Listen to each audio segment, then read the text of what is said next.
ప్రభు నామమున మీ అందరికీ వందనాలు. ఈ దినము దేవుని యొక్క వాక్యము, వాగ్దానము.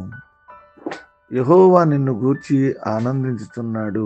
యెషయా గ్రంథము 62 అధ్యాయము 4వ వచనం. ప్రియమైన దేవుని బిడ్డలారా, ప్రభు మనల్ని గూర్చి ఆనందించుచున్నాడు అని దేవుని యొక్క వాక్యం సెలవిస్తుంది.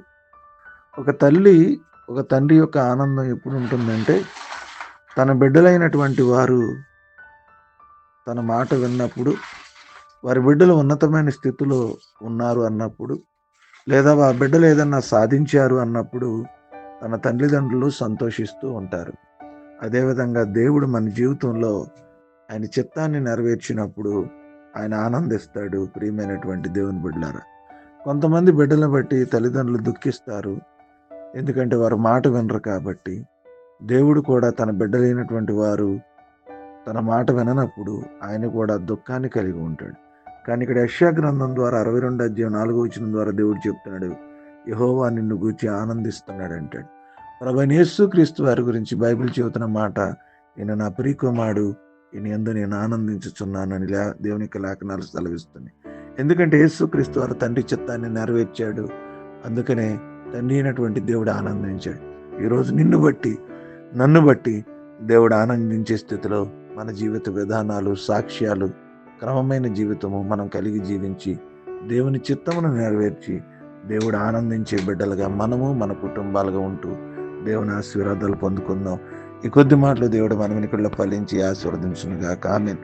ప్రార్థన చేసుకుందాం, తల్ల వంచుకుందాం. ప్రేమ కలిగిన తండ్రి, మీ స్తోత్రాలు. రాత్రంతా కాచి మరొక శ్రేష్టమైన దినాన్ని మీరు ఇచ్చినందుకు మీ స్తోత్రాలు ప్రభువా. నేను వేకుని లేచి మిమ్మల్ని ఆరాధించగలిగాం, అందుని బట్టి మీ స్తోత్రాలు. నేను లేఖనాల ద్వారా మాతో మాట్లాడారు. యెహోవా నిన్ను గూర్చి ఆనందించుతున్నాడు అన్నారు. ప్రభా, నా గురించి, మా గురించి మీరు ఆనందించే స్థితిలో మేము దేవుని చిత్తాన్ని నెరవేర్చేవారుగా, నేను మిమ్మల్ని నమ్ముకుని బాప్తీసం తీసుకుని రక్షించబడి మిమ్మల్ని ఆరాధిస్తున్న ప్రతి ఒక్కరిని బట్టి మీరు ఆనందించే విధంగా వారి జీవితాలు కొనసాగించలాగా సహాయం చేయండి ప్రభా. అటు కృప మా అందరికీ దయచేయమని కోరుకుంటున్నాం. ఇది నాన్న వాతావరణ పరిస్థితులు జ్ఞాపకం చేసుకోండి.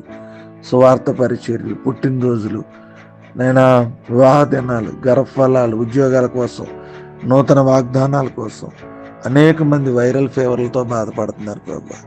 ప్రతి బలహీనత తీసివేయండి. కుటుంబంలో కష్టము, సమస్య, అవసరత, అక్కత, పిల్లలు స్కూల్స్కి, కాలేజెస్కి వెళ్తున్నప్పుడు మీ కొరకు చూపించి ఈ దినదీవులతో నింపమని యేసు నామమున అడుగుచున్నాము తండ్రి.